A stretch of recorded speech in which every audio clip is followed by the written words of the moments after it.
Hello guys, this is your Spurti.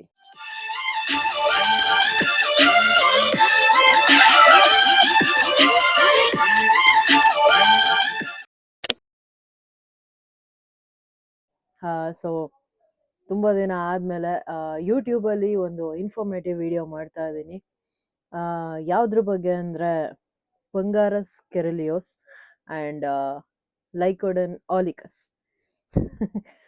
ಗೊತ್ತಾಯ್ತು ನನಗೆ ನಿಮಗೆ ಅರ್ಥ ಆಗಿಲ್ಲ ಅಂತ. So these are the scientific name of wolf snake and common crate. Okay, ಅಂದರೆ ಫಸ್ಟು ಕನ್ನಡದಲ್ಲಿ ಹೇಳ್ತಾ ಹೋಗ್ತೀನಿ. ಕಾಮನ್ ಉಲ್ಫ್ ಸ್ನೇಕ್ ಅಂದರೆ ಕನ್ನಡದಲ್ಲಿ ತೋಳದ ಹಾವು ಅಂತ ಕರೀತಾರೆ. ಆ್ಯಂಡ್ ಕಾಮನ್ ಕ್ರೇಟ್ ಅಂದರೆ ಕಟ್ ಹಾವು ಅಂತ ಕನ್ನಡದಲ್ಲಿ ಕರೀತಾರೆ. ಸೊ ಈ ಎರಡು ಡಿಫ್ರೆನ್ಸಸ್ ವಿಡಿಯೋ ಏನಕ್ಕೆ ಮಾಡಬೇಕು, ಏನಕ್ಕೆ ಅವಶ್ಯಕತೆ ಇದೆ ಅಂದರೆ ಇಂಡಿಯಾದಲ್ಲಿ ಬಹಳಷ್ಟು ಕನ್ಫ್ಯೂಷನ್ ಸಾವಾಗುತ್ತೆ ಗೊತ್ತಾ. ತುಂಬ ಜನ ಸ್ನೇಕ್ ರೆಸ್ಕ್ಯೂವರ್ಸ್ ಇದೆರಡು ಹಾವಿಗೆ ಕನ್ಫ್ಯೂಸ್ ಮಾಡಿಕೊಂಡು ಪ್ರಾಣವನ್ನು ಕಳ್ಕೊಂಡಿದ್ದಾರೆ ಹಿಡಿಯಕ್ಕೋಗಿ. ಓಕೆ, ಇನ್ನು ಸ್ನೇಕ್ ರೆಸ್ಕ್ಯೂವರ್ಸೇ ಕನ್ಫ್ಯೂಸ್ ಆಗ್ತಾರೆ ಅಂದರೆ ನಮ್ಮಂಥ ಕಾಮನ್ ಪೀಪಲ್ ಹಿಂಗೆ ಅಂತ ನೀವು ಕೇಳ್ಬೋದು. ಅದಕ್ಕೋಸ್ಕರ ನಾನು ಈ ವಿಡಿಯೋನ ಮಾಡ್ತಾ ಇದ್ದೀನಿ. ಸೊ ಫಸ್ಟು ಡಿಫ್ರೆನ್ಸಸ್ ಹೇಳ್ತಾ ಹೋಗ್ತೀನಿ. ನನಗೆ ಗೊತ್ತು ನೀವೇನಾದ್ರು ಇನ್ಸ್ಟಾಗ್ರಾಮ್ನ ನನ್ನ ರೀಲ್ ನೋಡ್ಕೊಂಬಂದಿದ್ರೆ ಇನ್ಸ್ಟಾಗ್ರಾಮಲ್ಲಿ. ಸೊ ಈ ವಿಡಿಯೋ ನಿಮಗೋಸ್ಕರ. ನೀವು ನಿಜವಾಗ್ಲೂ ನಿಮ್ಮನ್ನು ನೀವು ಎಜುಕೇಟ್ ಮಾಡ್ಕೋಬೇಕು ಅಂತ ಮುಂದಾಗಿದ್ದೀರಾ. So first of all congratulations for that. So video start ಮಾಡ್ತಾ ಇದ್ದೀನಿ. ಸ್ಟಾರ್ಟ್ ಮಾಡೋಕ್ಕಿಂತ ಮುಂಚೆ ದಯವಿಟ್ಟು ಚಾನಲ್ನ ಸಬ್ಸ್ಕ್ರೈಬ್ ಆಗಿ. ಇದೇ ಥರ ವೀಡಿಯೋಸ್ಗಳು ಇನ್ಮೇಲೆ ಬರ್ತಾ ಹೋಗ್ತವೆ. Okay, so first common wolf and common krait ಬಗ್ಗೆ ಡಿಫ್ರೆನ್ಸಸ್ ನೋಡ್ತಾ ಹೋಗೋಣ. Okay, so common wolf snake ಅಂದರೆ ತೋಳದ ಹಾವು. ಇದು ವಿಷನ ಅಥವಾ ವಿಷರಹಿತನ? ಸೊ ಕಾಮನ್ ಉಲ್ಫ್ ಸ್ನೇಕ್ ಅಂದರೆ ತೋಳದ ಹಾವು ವಿಷರಹಿತ ಹಾವು. ಅಂದರೆ so it's a completely non venomous snake. Okay, ಕಚ್ಚುತ್ತೆ, ಕಚ್ಚಲ್ಲ ಅಂತ ನಾನು ಹೇಳಲ್ಲ, ಸರಿಯಾಗಿ ಕಚ್ಚುತ್ತೆ. ಅದನ್ನ ಹಿಡಿಯಕ್ಕೆ ಹೋದ್ರೆ ಫಸ್ಟು ಅದು ಆಮೇಲೆ ನೆಕ್ಸ್ಟ್ ಅದು ಕೆಲಸ ಮಾಡೋದು, ಅಂದರೆ ಕಾಮಾಗಿರೋದು, ಒದ್ದಾಡೋದು, ಅದೆಲ್ಲ ಮಾಡೋದು. ಸೊ ಕಚ್ಚುತ್ತೆ ಬಟ್ ವಿಷ ಇರಲ್ಲ. ಓಕೆ, ಆ್ಯಂಡ್ ಕಾಮನ್ ಕ್ರೇಟಿಗೆ ಬಂದರೆ ಈ ಹಾವನ್ನ ಏನಂತ ಕರಿಬೇಕು ನನಗಂತೂ ಗೊತ್ತಿಲ್ಲ. ಬಟ್ ನಮ್ಮ ಇಂಡಿಯಾದಲ್ಲೇ ಒಂದು ಹೆಸರು ಕೊಟ್ಬಿಟ್ಟಿದ್ದಾರೆ ಇದಕ್ಕೆ, ಸೈಲೆಂಟ್ ಕಿಲ್ಲರ್ ಅಂತ. ಸೊ ಈ ಹಾವು ನಾಗರ ಹಾವಿಗಿನ್ನ 14 ಪಟ್ಟು ಜಾಸ್ತಿ ವಿಷನ ಕ್ಯಾರಿ ಮಾಡುತ್ತೆ. So it's a highly venomous snake. ತುಂಬ ವಿಷ ಇರುತ್ತೆ ಇದರಲ್ಲಿ. ಸೊ ಏನಪ್ಪಾ ಅಂದ್ರೆ ಇದ್ರ ವಿಶೇಷತೆ, ನಿಮಗೆ ಕಚ್ಚಿದ್ರು ಕೂಡ ಇದು ಗೊತ್ತಾಗಲ್ಲ. ಅಂದ್ರೆ ನಿಮಗೆ ಸ್ಟಾರ್ಟಿಂಗಲ್ಲಿ ಏನು ಸಿಂಪ್ಟಮ್ಸೇ ಬರಲ್ಲ. ಸೊ ಹೋಗ್ತಾ ಹೋಗ್ತಾ ಹೋಗ್ತಾ ಸಿಂಪ್ಟಮ್ಸ್ ಬರುತ್ತೆ. ಸೊ ಆ ಸಿಂಪ್ಟಮ್ಸ್ ಬರೋ ಅಷ್ಟೊತ್ತಿಗೆ ನಿಮ್ಮ ಪ್ರಾಣ ಹೋಗಿರುತ್ತೆ. ಸೊ ಒಂದೊಂದೇ ಆರ್ಗನ್ ಶಟ್ ಡೌನ್ ಆಗ್ತಾ ಬರುತ್ತೆ. ಇದು ಎಲ್ಲ ಹಾವುಗಳಿಗಿಂತ ಮೀರಿದ ಹಾವು ಅಂತ ಹೇಳ್ಬೋದು ನನ್ನ ಭಾಷೆಯಲ್ಲಾದ್ರೆ. So it's a highly venomous snake. ನೀವು ಒಂದಷ್ಟು ಎಕ್ಸಾಂಪಲ್ಸ್ನ ನೋಡಿರ್ತೀರ. ಈಗ ತುಂಬ ಈ ಹಾವಿಂದ ಸಾವಿಗೆ ಒಳಗಾಗೋರು ಯಾರು ಗೊತ್ತಾ? ಮನೆಯಿಂದ ಆಚೆ ಮಲಗ್ತಾರಲ್ಲ ಅವರು. ಓಕೆ, ಸೊ ಸೆಕೆಗೆ ಆಮೇಲೆ ಏನೋ ಬೆಳ್ದಿಂಗ್ಳು ಅದು ಇದು ಆಚೆ ಮಲಗಿದ್ರೆ ನಮಗೆ ನಿದ್ದೆ ಬರುತ್ತೆ ಅಂತ ಹಳ್ಳಿ ಸೈಡಲ್ಲಿ ಏನು ಮಾಡ್ತಾರಂದ್ರೆ ಆಚೆ ಮಲಗ್ತಾರೆ. ನಾವು ಬಿಡ್ರಿ ಸಿಟಿಯವರು ಮನೆಯಿಂದ ಬಾಗಿಲು ತೆಗಿಯಲ್ಲ ರಾತ್ರಿ ಹೊತ್ತು. ಬಟ್ ಹಳ್ಳಿ ಸೈಡಲ್ಲಿ ಹಂಗಲ್ಲ. ಅವರಿಗೆ ಆ ಹೊರಗಡೆನೆ ಒಂಥರ ಪ್ರಪಂಚ, ಅವ್ರದೇ ಒಂದು ಪ್ರಪಂಚ ಕ್ರಿಯೇಟ್ ಮಾಡ್ಕೊಂಡಿರ್ತಾರೆ. ಸೊ ರೈತರುಗಳು ಜಾಸ್ತಿ ಮನೇಲಿರೋದಕ್ಕಿಂತ ಜಾಸ್ತಿ ಹೊಲದಲ್ಲಿರ್ತಾರೆ. ಹೊಲಗಳಲ್ಲೂ ಅಷ್ಟೇ ಈ ಹಾವು ಕಾಣಿಸ್ಕೊಳ್ತಾ ಹೋಗುತ್ತೆ. ಆ್ಯಂಡ್ ಮನೆಗಳಲ್ಲಿ ಆಚೆ ಮಲಗಿರ್ತಾರಲ್ಲ, ಸೊ ಏನಾಗುತ್ತೆ ಅಂದ್ರೆ ನೀವು ಮಲಗಿರ್ತೀರಾ. ಸೊ ಬೆಳಗ್ಗೆ ಎದ್ದೋಳೋ ಅಷ್ಟೊತ್ತಿಗೆ ಆ ಮನುಷ್ಯ ಇರಲ್ಲ, ಸತ್ತೋಗಿರ್ತಾರೆ. ಏನಾಯ್ತು ಏನು ಅಂತ ಎಷ್ಟೇ ರಿಸರ್ಚ್ ಮಾಡಿದ್ರು, ಡಾಕ್ಟರ್ ಎಷ್ಟೇ ಎಕ್ಸಾಮೈನ್ ಮಾಡಿದ್ರು ಕೆಲವೊಂದ್ಸತಿ ಕಂಡು ಹಿಡಿಯಕ್ಕಾಗಲ್ಲ. ಬಟ್ ಆ ಸಾವು, ಆ ನಿಗೂಢವಾದ ಸಾವು ತುಂಬಾ ಸತಿ ಈ ಹಾವಿಂದ ಆಗಿರುತ್ತೆ. ಸೊ ಕಚ್ಚುತ್ತಲ್ಲ, ಗೊತ್ತೇ ಆಗಲ್ಲ ನಮಗೆ ಕಚ್ಚಿದ ಅಂತ. ಹಲವಾರು ಟೆಸ್ಟ್ಗಳು, ಬ್ಲಡ್ ಟೆಸ್ಟು ಅದು ಇದು ಮಾಡಿ ನೋಡಿದಾಗ ಓಕೆ, ವೆನಮ್ ಇದೆ ಅಂತ ಗೊತ್ತಾಗುತ್ತೆ. ಸೊ ಹಳ್ಳಿ ಸೈಡು ಒಂದು 60-70% ಆಫ್ ದ ಪೀಪಲ್ ಈ ತರ ಸಾವಿಗೆ ಒಳಗಾಗಿದ್ದಾರೆ ಅಂದ್ರೆ ಅವರಿಗೆ ಈ ಹಾವು ಕಚ್ಚೆ ಇರುತ್ತೆ. ವಿಡಿಯೋ ದೊಡ್ಡದಾಗುತ್ತೆ, ಪಟ್ ಪಟ್ ಪಟ್ ಅಂತ ಡಿಫ್ರೆನ್ಸಸ್ ಹೇಳ್ತಾ ಹೋಗ್ಬೋದು. ಬಟ್ ನನಗೆ ಆ ಥರ ಹೇಳಕ್ ಬರಲ್ಲ. ನನ್ನ ಅನುಭವಗಳು, ನಾನು ನೋಡಿರೋದು, ನಾನು ಕೇಳಿರೋದು, ನಾನು ಓದಿರೋದನ್ನೆಲ್ಲ ನಿಮ್ಮ ಜೊತೆ ಹಂಚ್ಕೋಬೇಕು ಅಂತ ಹಂಚ್ಕೊತಾ ಇದ್ದೀನಿ. ಸೊ ಮೇನ್ ಡಿಫ್ರೆನ್ಸಸ್ಗೆ ಇವಾಗ ಬರೋಣ. ಫಸ್ಟ್ ಹಾವಿನ ತಲೆಯ ಭಾಗದಿಂದ ಸ್ಟಾರ್ಟ್ ಮಾಡೋಣ, ಅಂದ್ರೆ ಹೆಡ್ ಇಂದ ಸ್ಟಾರ್ಟ್ ಮಾಡೋಣ. ಓಕೆ, ಸೊ ವೂಲ್ಫ್ ಸ್ನೇಕ್ ಅಲ್ಲಿ ಹೆಡ್ಡು ಫ್ಲಾಟ್ ಆಗಿರುತ್ತೆ. ಯಾವಾಗಲೂ ವೂಲ್ಫ್ ಸ್ನೇಕಿನ ಹೆಡ್ಡು ಫ್ಲಾಟ್ ಆಗಿರುತ್ತೆ, ಅಂದ್ರೆ ಚಪ್ಪಟ್ಟೆ ಆಗಿರುತ್ತೆ. ಓಕೆ, ಅಂಡ್ ಕಾಮನ್ ಕ್ರೇಟಿನ ಹೆಡ್ ಅಂದ್ರೆ ತಲೆಯ ಭಾಗ ರೌಂಡ್ ಆಗಿರುತ್ತೆ. ಓಕೆ, ಅಂದ್ರೆ ಗೋಲಿ ತರ ಇರಲ್ಲ. ಕಂಪ್ಯಾರಿಟಿವ್ಲಿ ವೂಲ್ಫ್ ಸ್ನೇಕ್ ಕಂಪೇರ್ ಮಾಡಿದ್ರೆ ಫ್ಲಾಟ್ ಹೆಡೆಡ್, ಬಟ್ ಇದು ಸ್ವಲ್ಪ ರೌಂಡ್ ಆಗಿರುತ್ತೆ. ಓಕೆನಾ? ಸೊ ದೆನ್ ಮೇನ್ ಡಿಫ್ರೆನ್ಸ್ ಅಂತ ಹೇಳ್ಬೋದು. ಇದನ್ನ ನೋಡೇ ವೂಲ್ಫ್ ಸ್ನೇಕು ಕ್ರೇಟು ಅಂತ ತುಂಬಾ ಜನ ಕನ್ಫ್ಯೂಸ್ ಮಾಡ್ಕೊಳ್ಳೋದು. ಸ್ಟ್ರೈಪ್ಸ್ ಅಂದ್ರೆ ಪಟ್ಟಿಗಳು. ಆ ಹಾವಿನ ಮೇಲೆ ಪಟ್ಟಿ ಇರುತ್ತಲ್ಲ, ಯಾವ್ದೇ ಹಾವು ತಗೊಳ್ಳಿ ಅದ್ರ ಮೇಲೆ ಏನಾದ್ರೂ ಒಂದು ಪಟ್ಟಿಗಳಿರುತ್ತೆ. ಸೊ ವೂಲ್ಫ್ ಸ್ನೇಕ್ ಅಲ್ಲಿ ಪಟ್ಟಿಗಳು ಸಿಂಗಲ್ ಆಗಿ ದಪ್ಪನೆಯಾಗಿ ಇರುತ್ತೆ. ಓಕೆನಾ? ಆದ್ರೆ ಕ್ರೇಟ್ ಅಲ್ಲಿ ಹೇಗಿರುತ್ತೆ ಗೊತ್ತಾ, 2 ಪಟ್ಟಿ ಗ್ಯಾಪ್, 2 ಪಟ್ಟಿ ಗ್ಯಾಪ್, ಆ ತರ ಇರುತ್ತೆ. ಓಕೆ, ತುಂಬಾ ಜನ ಈ ಪಟ್ಟಿಗಳಿಂದನೇ ಆಕ್ಚುಲಿ ಕನ್ಫ್ಯೂಸ್ ಆಗೋದು. ಬಟ್ ಕಾಮನ್ ಕ್ರೇಟ್ ಅಲ್ಲಿ ಏನಾಗುತ್ತೆ ಅಂದ್ರೆ ಗ್ಯಾಪ್ ಇರುತ್ತೆ. ಆ ಗ್ಯಾಪ್ ನ ಗಮನಿಸೋಷ್ಟು ಪೇಶನ್ಸ್ ಇರಲ್ಲ ಜನಕ್ಕೆ. ಅಂಡ್ ಅಫ್ಕೋರ್ಸ್ ಕನ್ಫ್ಯೂಸಿಂಗ್ ಆಗೂ ಇರುತ್ತೆ. ಅದಕ್ಕೋಸ್ಕರ ಕ್ಲೀನ್ ಆಗಿ ಯಾವುದೇ ಹಾವಾಗ್ಲಿ ಒಂದು 5 ನಿಮಿಷ ಅಲ್ಲಿ ಪರವಾಗಿಲ್ಲ ನೋಡಿ ಮಾಡಿ ಆಮೇಲೆ ಕೈ ಹಾಕ್ಬೇಕು. ಓಕೆ, ಅಥವಾ ನೀವು ನನ್ನ ವಿಡಿಯೋ ನೋಡ್ತಿರೋ ನೀವು ಎಜುಕೇಟಿವ್ ವೇನಲ್ಲಿ ಹೋದ್ರೆ ನಿಧಾನವಾಗಿ ನೋಡ್ಬೇಕು ಯಾವ ಹಾವು ಅಂತ ನೋಡಿ ಆಮೇಲೆ ನೆಕ್ಸ್ಟ್ ಕ್ರಮಗಳನ್ನ ಕೈಗೊಳ್ಬೇಕು. ನೆಕ್ಸ್ಟ್ ಡಿಫ್ರೆನ್ಸಿಗೆ ಬಂದ್ರೆ ವೂಲ್ಫ್ ಸ್ನೇಕಿನ ಹೆಡ್ ಅಲ್ಲಿ ಸ್ಟ್ರೈಪ್ಸ್ ಪ್ರೆಸೆಂಟ್ ಇರುತ್ತೆ. ಅಂದ್ರೆ ಹೆಡ್ ಇಂದಾನೆ ಸ್ಟ್ರೈಪ್ಸ್ ಸ್ಟಾರ್ಟ್ ಆಗ್ತಾ ಬರುತ್ತೆ ವೂಲ್ಫ್ ಸ್ನೇಕ್ ಅಲ್ಲಿ, ಅದರಲ್ಲಿ ತೋಳದ ಹಾವಲ್ಲಿ. ಓಕೆ, ಬಟ್ ಕಾಮನ್ ಕ್ರೇಟ್ ಅಲ್ಲಿ ಏನಾಗತ್ತಂದ್ರೆ ಹೆಡ್ ಇಂದ ಸ್ಟ್ರೈಪ್ಸ್ ಫಾರ್ಮ್ ಆಗಲ್ಲ. ಸೊ ಅದು ಏನಂದ್ರೆ ಈಗ ಇಷ್ಟುದ ಹಾವಿದೆ ಅನ್ಕೊಳ್ಳಿ, ಒಂದು ಅರ್ಧ ಮಾರ್ ಹಾವಿದೆ ಅಂತ ಅನ್ಕೊಳ್ಳಿ ಕಾಮನ್ ಕ್ರೇಟ್. ಓಕೆನಾ? ಅದರ ಒಂದು ಕಾಲ್ ಭಾಗ ಆದ್ಮೇಲೆ ಸ್ಟ್ರೈಪ್ಸ್ ಸ್ಟಾರ್ಟ್ ಆಗ್ತಾ ಹೋಗುತ್ತೆ. ಓಕೆನಾ? ಹೆಡ್ ಇಂದಾನೆ ಸ್ಟಾರ್ಟ್ ಆಗ್ತಾ ಬರಲ್ಲ. ಓಕೆ, ಆದ್ಮೇಲೆ ಇನ್ನ ಈಸಿಯಾಗಿ ಹೇಳ್ಬೇಕಂದ್ರೆ 4-5 ಇಂಚ್ ಹಾವಿನ ಗಾತ್ರದ ಮೇಲೆ ಒಂದಷ್ಟು ಇಂಚ್ಗಳ ಆದ್ಮೇಲೆ ಸ್ಟ್ರೈಪ್ಸ್ ಸ್ಟಾರ್ಟ್ ಆಗ್ತಾ ಹೋಗುತ್ತೆ. ನೆಕ್ಸ್ಟ್ ವೂಲ್ಫ್ ಸ್ನೇಕಿನ ಬಾಡಿ ಸ್ಟ್ರಕ್ಚರಿಗೆ ಬಂದ್ರೆ, ಸೊ ಇದ್ರದ್ದು ರೌಂಡಿಶ್ ಬಾಡಿ ಇರುತ್ತೆ. ಸೊ ಹೆಡ್ ಯಾವ ತರ ಇರುತ್ತೆ, ಫ್ಲಾಟ್ ಇರುತ್ತೆ ಬಟ್ ರೌಂಡಿಶ್ ಬಾಡಿ. ಬಟ್ ಕಾಮನ್ ಕ್ರೇಟಿಗೆ ಬಂದ್ರೆ ಯಾವ ತರ ಬಾಡಿ ಇರುತ್ತಪ್ಪ ಅಂದ್ರೆ ಟ್ರಯಾಂಗುಲರ್ ಬಾಡಿ ಇರುತ್ತೆ, ರೌಂಡೆಡ್ ಹೆಡ್ ಇರುತ್ತೆ. ಓಕೆನಾ? ಕನ್ಫ್ಯೂಸ್ ಆಗ್ಬೇಡಿ. ಓಕೆ, ಸೊ ನೀವೇನಾದ್ರೂ ಈ ವಿಡಿಯೋನ ಇನ್ಸ್ಟಾಗ್ರಾಮ್ ರೀಲ್ಸ್ ಮುಖಾಂತರ ನೋಡಿ ಬಂದಿದ್ರೆ ಒಂದು ಲೈಫ್ ಸೇವಿಂಗ್ ಡಿಫ್ರೆನ್ಸ್ ನ ಹೇಳ್ತೀನಿ ಅಂದಿದೆ. ಸೊ ವಿಡಿಯೋನ ದಯವಿಟ್ಟು ಇದೇ ತರ ಕೊನೆವರೆಗೂ ನೋಡ್ತಾ ಇರಿ, ಹೇಳ್ತೀನಿ. ಓಕೆ, ಸೊ ನೆಕ್ಸ್ಟ್ ಡಿಫ್ರೆನ್ಸ್ ಏನಪ್ಪಾ ಅಂದ್ರೆ ಬಿಹೇವಿಯರ್ಗೆ ಹೋಗೋಣ. ಓಕೆನಾ? ಇದು ಯಾವ ತರ ಬಿಹೇವ್ ಮಾಡುತ್ತೆ, ಇದು ಯಾವ ತರ ಬಿಹೇವ್ ಮಾಡುತ್ತೆ. ಓಕೆನಾ? ಸೊ ಎಲ್ಲದಕ್ಕೂ ಒಂದು ಬಿಹೇವಿಯರ್ ಅಂತ ಇರುತ್ತೆ, ಅದು ನೇಚರ್ನ ಸ್ಪೆಷಾಲಿಟಿ. ಓಕೆ, ಸೊ ಈಗ ಕಟ್ ಹಾವಿಗೆ ಬಂದ್ರೆ ಅದ್ರ ಬಿಹೇವಿಯರ್ ಹೇಗಿರುತ್ತೆ ಗೊತ್ತಾ, ನಿಮಗೆ ಆಶ್ಚರ್ಯ ಆಗುತ್ತೆ. ಅಷ್ಟು ವಿಷನ ಅದನ್ನು ತುಂಬಿಕೊಂಡಿದ್ರು ಕಾಮ್ ಅಂಡ್ ಕಂಪೋಸ್ಡ್ ಆಗಿರುತ್ತೆ. ನಂತರ ಸಾರಿ, ಜಸ್ಟ್ ಕೇಳಿ, ಆಕ್ಚುಲಿ ಕಾಮ್ ಆಗಿರುತ್ತೆ, ತುಂಬಾ ಕಾಮ್ ಆಗಿರುತ್ತೆ.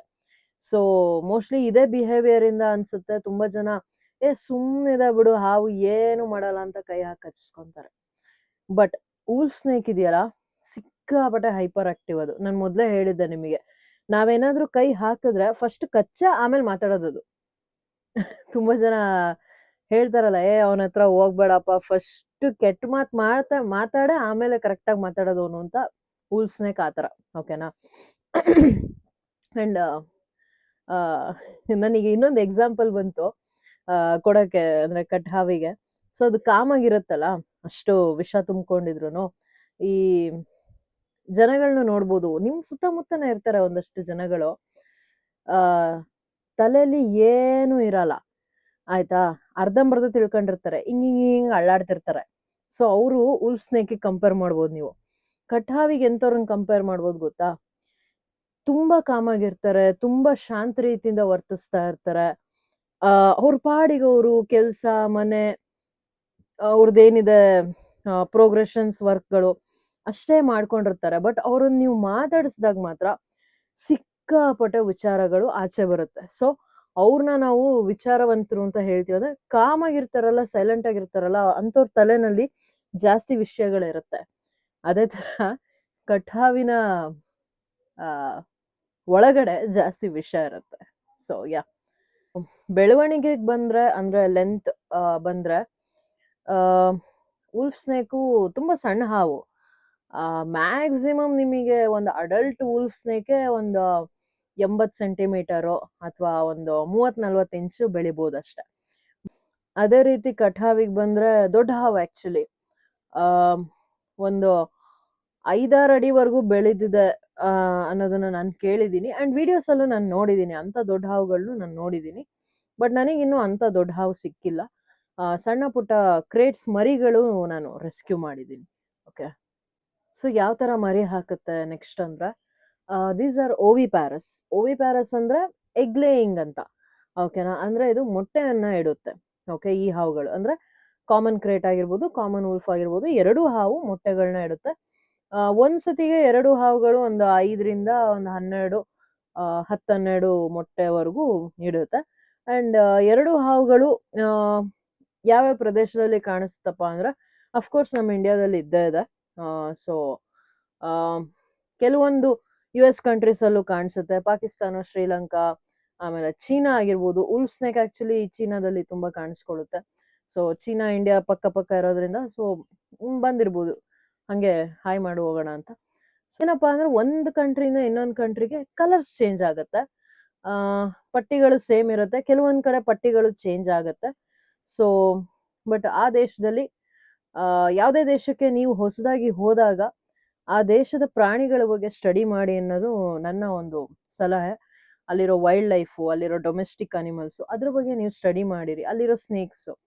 ಸೊ ಇಂಡಿಯಾದಲ್ಲಿ ನೀವು ಸ್ನೇಕ್ಸ್ ಬಗ್ಗೆ ತಿಳ್ಕೊಂಡಿರ್ತೀರ. ಬಟ್ ಇನ್ನೊಂದು ಕಂಟ್ರಿಗೆ ಹೋದಾಗ ನಮಗೆ ಒಂದೊಂದ್ಸತಿ ಕನ್ಫ್ಯೂಸ್ ಆಗುತ್ತೆ. ಓ, ಈ ಸ್ನೇಕಾ, ಇದು ವಿಷ ಇರುತ್ತೋ ವಿಷ ಇರೋ ನಮಗೆ ಗೊತ್ತಾಗಲ್ಲ ಒಂದೊಂದ್ಸತಿ. ಸೊ ಸ್ಟಡಿ ಮಾಡೋದು ಒಳ್ಳೇದು. Okay. And last but not the least, ಒಂದು ಲೈಫ್ ಸೇವಿಂಗ್ ಡಿಫ್ರೆನ್ಸ್ ನಾನು ಹೇಳ್ತೀನಿ ಅಂತ ಹೇಳಿದ್ದೆ. ಹಾ, ಏನಪ್ಪಾ ಅಂದ್ರೆ ನಾವು ರೆಸ್ಕ್ಯೂಯರ್ಸು ಕೂಡ ನಮಗೆ ಒಂದು ಸೆಕೆಂಡ್ ವುಲ್ಫ್ ಸ್ನೇಕು ಕ್ರೇಟು ಸಿಕ್ತು ಅಂದ್ರೆ ಕೆಲವೊಂದ್ ಕಡೆ ನಮಗೂ ಕನ್ಫ್ಯೂಷನ್ಸ್ ಆಗುತ್ತೆ. ಕನ್ಫ್ಯೂಷನ್ ಆಗಲ್ಲ ಅಂತ ನಾನು ಹೇಳಲ್ಲ. 2-3 ಸತಿ ನಾನು ಅದನ್ನ ಕ್ರಾಸ್ ವೆರಿಫೈ ಮಾಡ್ತೀನಿ. ಸೊ ಸ್ಟ್ರೈಪ್ಸ್ ನೋಡ್ತೀನಿ, ಬಿಹೇವಿಯರ್ ನೋಡ್ತೀನಿ, ಹೆಡ್ ನೋಡ್ತೀನಿ, ಬಾಡಿ ಶೇಪ್ ನೋಡ್ತೀನಿ, ಸ್ಕೇಲ್ಸ್ ನೋಡ್ತೀನಿ. You heard it right. Scales ಅಲ್ಲಿ ನಾವು ಕಂಡುಹಿಡಿಬಹುದು. ಯಾವ ತರಪ್ಪ ಅಂದ್ರೆ ಕಾಮನ್ ಕ್ರೇಟ್ ಅಲ್ಲಿ ಎಕ್ಸಾಕ್ಟ್ಲಿ ಬೆನ್ನಿನ ಮೇಲೆ ಅಂದ್ರೆ ನಿಮ್ ಮುಂದೆ ಲೆಟ್ ಮಿ ಶೋ ಯು. ಇದು ಹಾವು ಅನ್ಕೊಳ್ಳಿ. ಓಕೆನಾ? ನಿಮ್ ಮುಂದೆ ಕಾಮನ್ ಕ್ರೇಟ್ ಅನ್ಕೊಳ್ಳಿ ಇದು. ಸೊ ಈ ಹಾವು ಈ ತರ ಇದೆ, ಈ ತರ ಕೂತಿದೆ ಅಂದ್ರೆ ಸೊ ನೀವು ಈ ತರ ನೋಡಿದಾಗ ಈ ಬೆನ್ನಿನ ಮೇಲೆ ಹೆಕ್ಸಾಗೋನಲ್ ಶೇಪ್ಸ್ ಅಂದ್ರೆ ಸ್ಕೇಲ್ಸ್ ಕಾಣುತ್ತೆ. ಓಕೆನಾ? ಅದು ಕಾಮನ್ ಕ್ರೇಟ್ ಅಲ್ಲಿ ಮಾತ್ರ ಪ್ರೆಸೆಂಟ್ ಇರುತ್ತೆ. ಓಕೆ. ವುಲ್ಫ್ ಸ್ನೇಕ್ ಅಲ್ಲಿ ಆ ತರ hexagonal shapes I mean scales ಇರಲ್ಲ. ಸೊ ಈ ಒಂದು ಡಿಫ್ರೆನ್ಸು ನಿಮ್ಮ ಲೈಫ್ ಸೇವಿಂಗ್ ಡಿಫ್ರೆನ್ಸ್.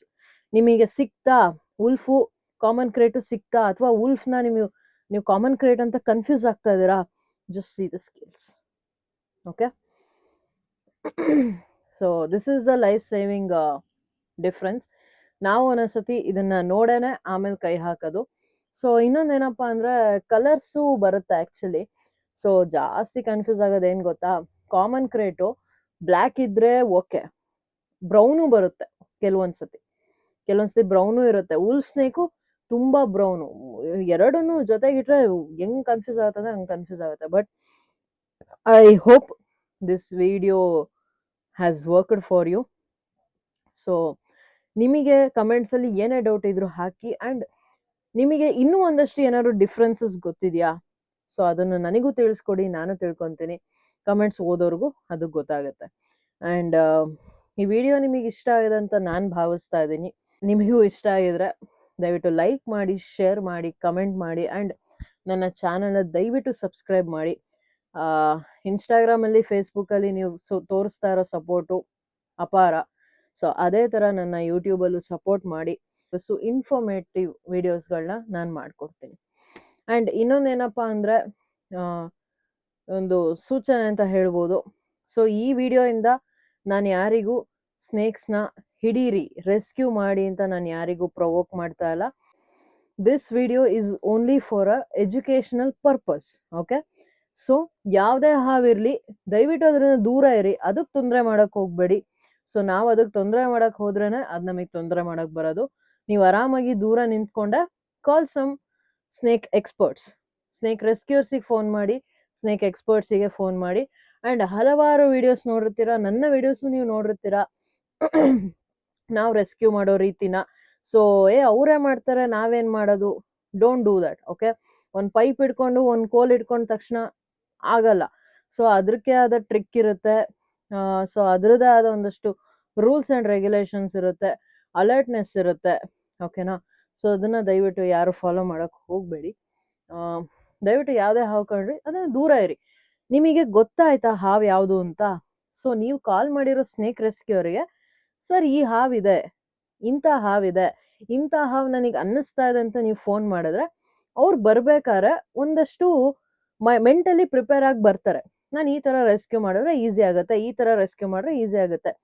ಸೊ ನೀವು ಅವ್ರಿಗೆ ಹೆಲ್ಪ್ ಮಾಡಿ. ಓಕೆನಾ?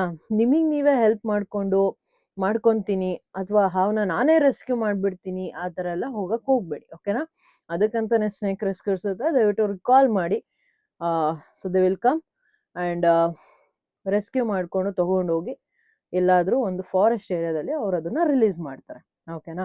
ಆ್ಯಂಡ್ ತುಂಬ ಜನಕ್ಕೆ ಮಿಸ್ಕನ್ಸಂಪ್ಷನ್ನು ಇದೆ, ರೆಸ್ಕ್ಯೂರ್ಸ್ ಏನೋ ತೊಗೊಂಡೋಗಿ ಅದು ಮಾಡ್ತಾರೆ, ಇದು ಮಾಡ್ತಾರೆ.